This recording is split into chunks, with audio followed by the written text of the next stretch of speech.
Brock Bowers getting the tightrope surgery on his ankle. What does that mean to you? Because my question is, does that show that he wants to play again this year for Georgia to get 3 championships in a row? Or is he just making sure he is completely cleaned up and ready to go to be a top 5 pick in Detroit next year for the NFL draft? I think the fact that he got that surgery, on Monday or as soon as possible.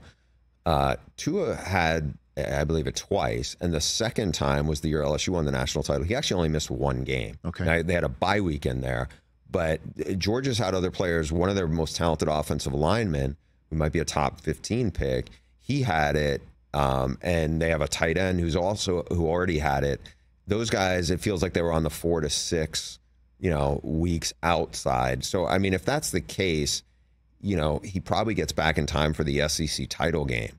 I mean, I think they do need him to win the national title because I don't think their offense is great enough as it's structured now. Like, without him, I think they probably lose to Auburn because he took over the game in the second half. Yeah, he's that good. He is that good. The defense, which I think they expected to be lights out, I know they lost a lot of terrific players to the NFL, hasn't been that great so far. Now, they've had guys who are banged up too, but it's been, they look good against Kentucky, but that's really been it, right? And so my hunch is he will come back at some point for the SEC title game, at least. And if he does, then how ready is he to go?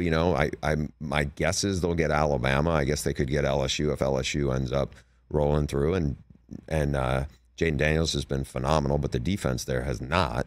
So there's a lot to be sorted out, but I don't think he's done. I don't, because if he was, I don't think he would have gotten that surgery at that point. So then let me give you one more scenario here. Florida State moves on.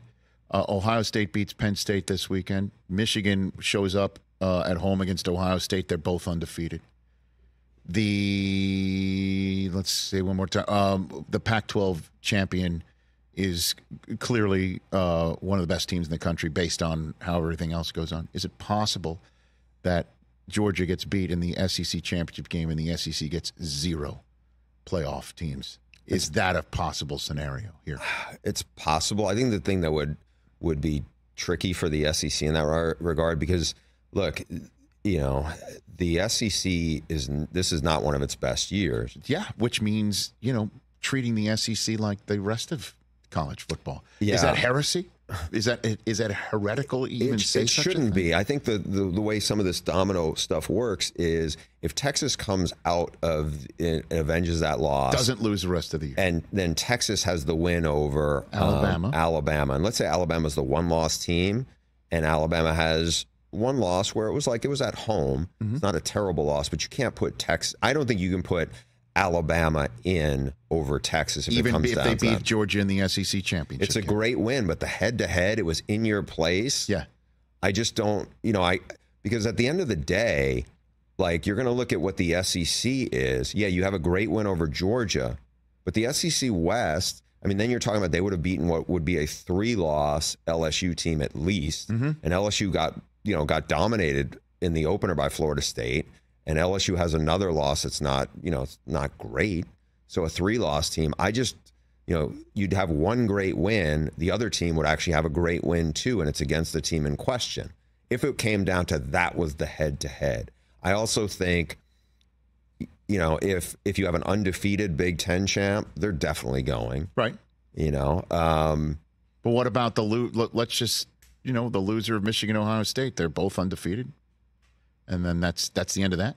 I think if the loser of that team, I don't think you're getting 2 Big Ten teams in that case. Okay. Not if you have an SEC, an Alabama that's beaten Georgia and has 1 loss. You're not, because let's be realistic. Like, Michigan's been impressive. They haven't played anybody yet. They have a 2-game schedule. Penn State. And Ohio State. And Ohio State at home, because whoever comes out of the Big Ten East is going to play an Iowa team that, no disrespect to Kirk Ferentz, he's done a really good job, with winning games.